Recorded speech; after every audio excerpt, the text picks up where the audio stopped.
Happy Families podcast. It's the podcast for the time-poor parent who just wants answers now. All of that love is still there, and we were just entreating the parents to reconnect with the original feelings that you had with that child, because it's all still there. And now here's the stars of our show, my mum and dad. Hello, it's Dr. Justin Coulson, the author of a bunch of books about raising happy families and the founder of happyfamilies.com.au. And today, Kylie, my wife, mum to our 6 daughters, got some special guests, hun. I'm so excited for this conversation. We have 2 special guests today, Dr. Ginny Mansberg and Joe Lamble. They're the authors of a brand new book. It's called The New Teenage, How to Support Today's Tweens and Teens to Become Healthy, Happy Adults. Thanks for joining us, ladies. Thanks for having us. Hi. Raising teens is usually, as soon as I talk about it with people, there's this accompanying eye roll and this sigh, and people pat you on the back and say, oh, deepest sympathies kind of stuff. Like, everyone says raising teens is tough. I don't actually buy that, and we are living evidence that it doesn't always have to be like that. But you kick off your book with this how-to guide that I loved. In fact, Kylie and I both loved it. On that list is this idea. You say you need to fall in love with your child again when they become a tween or a teen. Can you just tell us a bit about why you put that there and what you were really getting at with this? Joe, do you want to take this one? No, you wrote it beautifully in the introduction. So Joe and I were having these conversations about parallel chats we were having with parents and their teenagers who were coming to see us, who were really distraught and at the end of their tether, but often you could cut the air with a knife. There was a lot of legacy good feeling in there, but an awful lot of resentment, fear, terror, love that could destroy you, but also a lot of negative energy around there as well. And I think one of the things that is never said, of course, every parent says, I love you. But what children don't realise is that the second they come out of your body as a parent, or when you hold them as a dad, you fall so passionately in love with them that it's an indescribable love that you haven't felt before unless you've been a parent before. And you can forget what that was like, those feelings. And that is still the little person in there, the little one who put their arms around your neck and looked into your eyes and drank you up with their eyes and hung on every word that you said. That little person is still in there. And your feelings about this little thing that just came out of your body and who's so dependent on you and who loves you so much, that's all still in there. And it can be easy to forget that when you're arguing about everything from the underpants on the floor to, yes, you do have to come to grandma's house for tea on Sunday, to, no, you really do need to do your homework. You can get so mired in the negativity of day to day that you can forget that all of that love is still there. And we were just entreating the parents to reconnect with the original feelings that you had with that child, because it's all still there and it's still under the surface.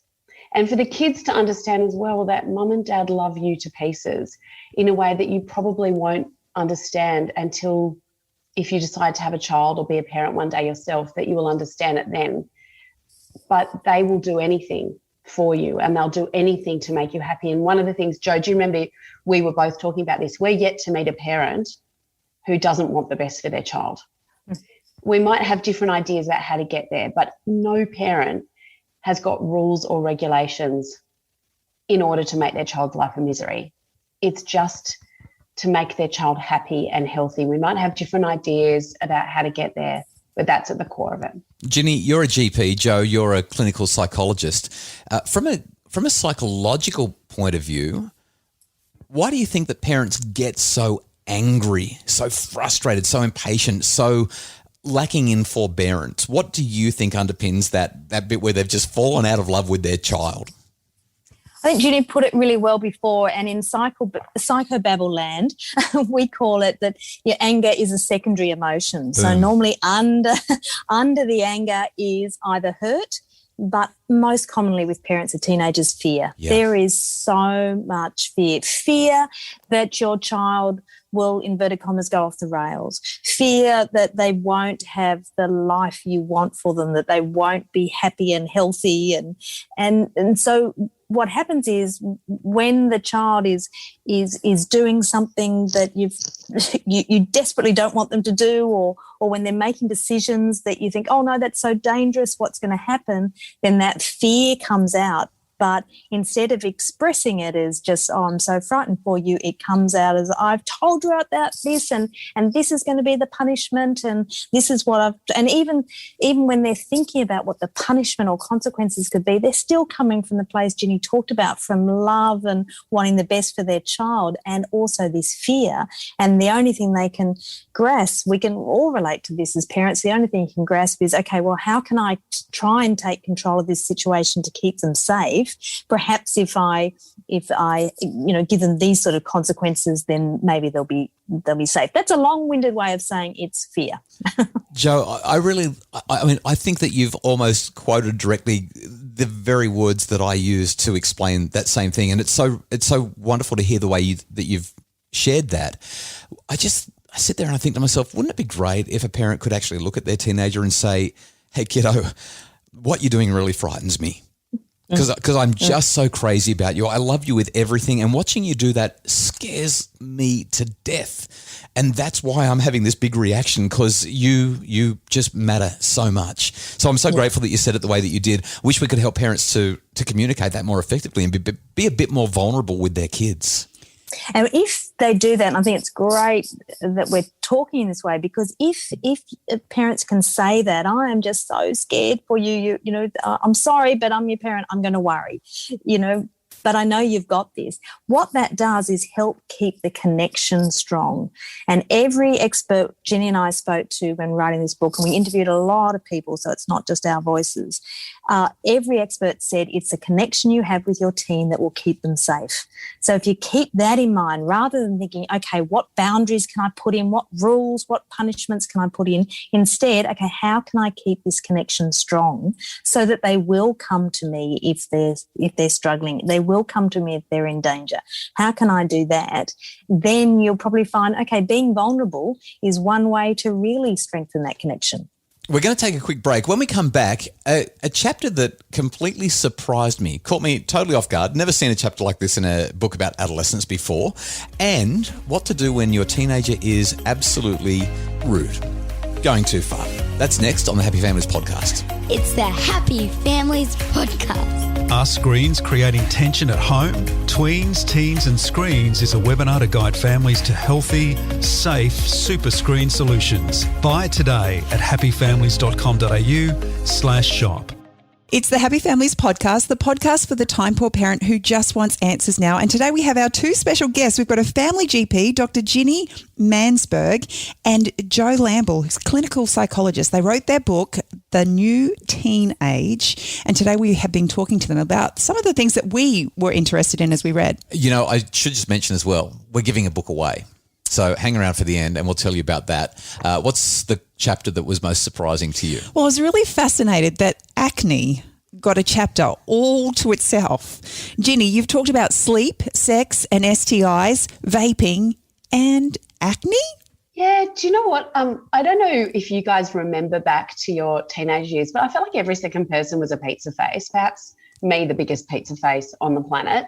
These days you don't see a lot of kids with acne, but I see them in my surgery because there aren't many pizza faces around, the kids are really distressed by their acne, and it can be a really big divide between parents and their teenagers, because I think we often don't validate their perspectives on having zits as much as it really distresses them.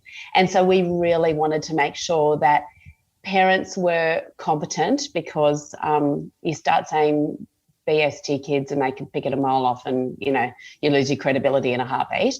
That we wanted to make sure that you had all the tools at your disposal to answer their questions and to know when to see a doctor, when just to go to a pharmacy and get some skincare stuff, when to go to a dermatologist.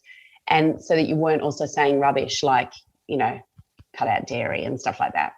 So just to be clear, acne is a big issue, and I love the validation and the way that you've approached that. But I do want to highlight, acne is not the only chapter that you've written to help us. You've talked about sleep and diet and the Crimson Tide, which I thought was also really helpful. As a dad to 6 daughters, I was utterly, until I wrote my own book about teenage girls, I was utterly clueless. And I started interviewing girls and realized that that's a really big deal. The menstrual cycle is much more of an issue than I think many dads and maybe even many mums who are now used to it and just know what it is. It's pretty tough for teenagers. So some really great stuff. Joe, one last question that I'd like to ask you because, I mean, psychology degree, clinical psychologist, it's kind of, you're in my sweet spot. I just talked to a mum just the other day, and she said that her daughter was consistently abusive to her, using the coarsest of coarse language and telling her where to go with that language. And she was reading my book. Sorry, not that I'm trying to. She was reading. Sorry, just saying. She was reading my book about teenage girls, and she wanted some advice. But you've tackled this particular issue pretty nicely in your chapter about kids and attitude and the whole "get out of my room" thing. And I'm just curious, what do you encourage parents to do in these confrontational situations where they've got a teenager who's really angry, maybe is being abusive, swearing, saying horrible, unkind, no good, very bad things, and the parent just is sort of stuck? What do I do now?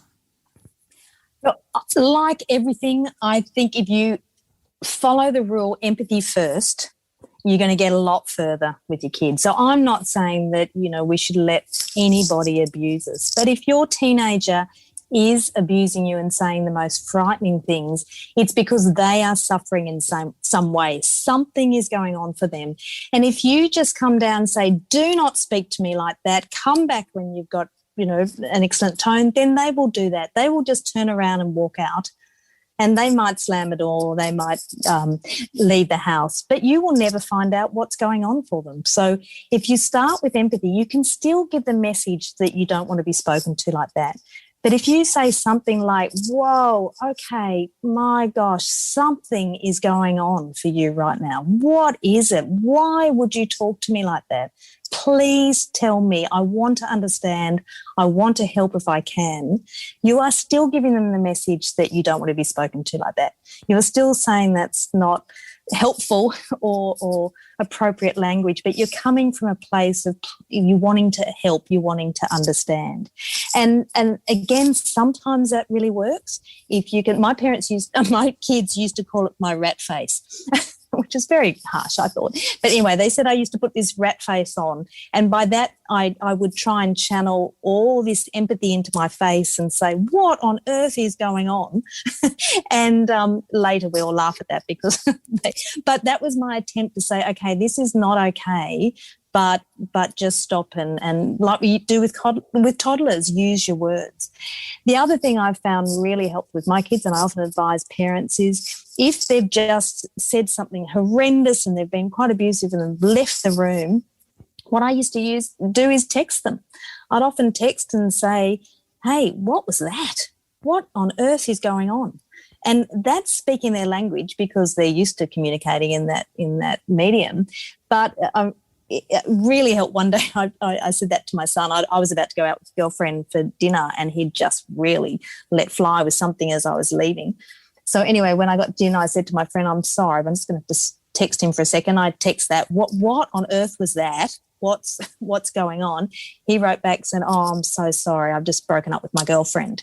And I text back, I didn't even know you had a girlfriend. He said, it's only been 2 weeks, but it's still upsetting.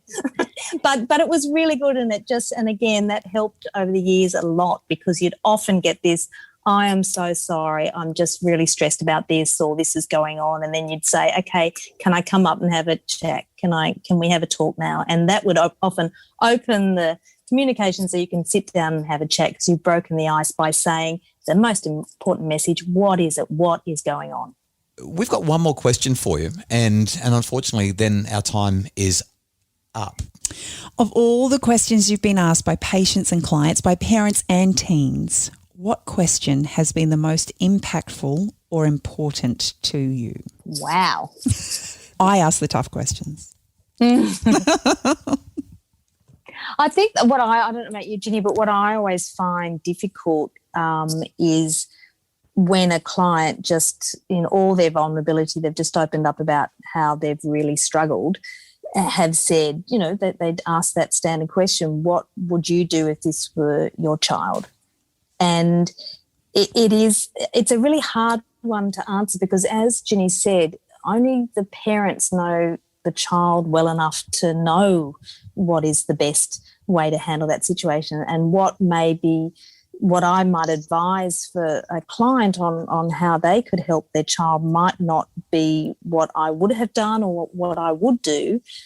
But when I try and explain that to them, it always sounds like a cop-out because they're saying, oh, you're just saying that, because I think they feel like I'm saying they're a bad parent when I'm not. So I know I'm not really answering the question really well, but I find it really hard when I'm put on the spot to say, what would you do in this situation? Because I think that's just too big a question to answer because I don't know their child.